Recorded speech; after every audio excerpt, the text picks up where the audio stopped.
Here now we're going to talk about the hadith of the day, and that is a hadith that you can see on your screens. It is a hadith taken from the Al-Jami al-Sahih of Imam Muslim, and it relates to our dealings with our parents. So it says, An Abi Hurairah qala rajulun, Ya Rasulullah, man ahaqqun nasa bi husni suhba? قال أمك ثم أمك ثم أمك ثم أبوك ثم أدناك. It's a beautiful narrative, and how closely it matches the Quran. So Abu Huraira, he relates from the Prophet that a person asked, O Messenger of God, who amongst people is the most deserving of my good treatment? The Prophet replied, Your mother. And the person again asked, and he again said, Your mother. And the person asked for a third time, and the Prophet's reply was once again, Your mother. So three times he asked, and three times he said, It's your mother. And then the fourth time he asked, he said, Your father. And then he said, Other relatives, according to the principle of those who are nearest to you, they deserve the most good treatment. So al-aqrab fal-aqrab, which means the nearest and then the next nearest. But what we need to understand here is how the Quran elevates the status of a mother, and how it infers with it this supremely advanced and status, in which it says that three times a mother has thrice a right on a person than his father. And I think it is just befitting if you realize that there are three roles which only a mother plays and the father does not play. So a mother carries the child in her womb. She delivers the child from her womb, and then she suckles the child. So these are the three stages that goes on every human being, and these are all confined to a mother. And the way she does that, of course, we all know that it is a matter of great resolve and determination. She has to pass through a lot of hardships, difficulties, problems, ailments, a lot of trips to the doctor, a lot of discomfort, but still she goes through these three phases, three labors. The one that she carries a child in her own womb for 9 months is something which is really something that is telling on her health.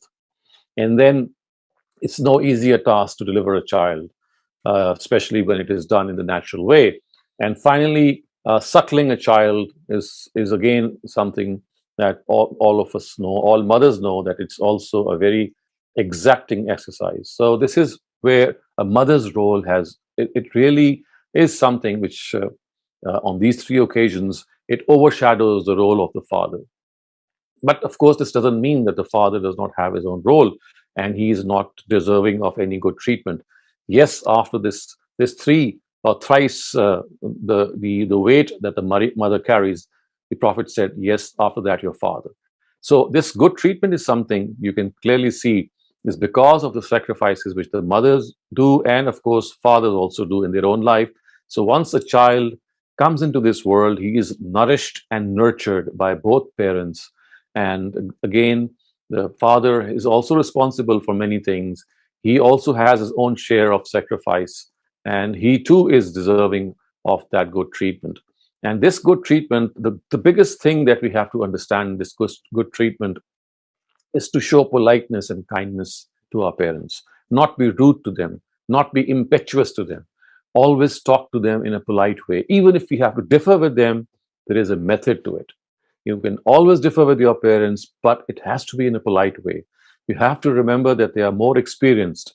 They have much more experience of this world than the child would have. So if they say something, we must lend our ears. We must listen to them intently. And yes, in spite of listening to them intently, there could be the situation that we might not agree with them.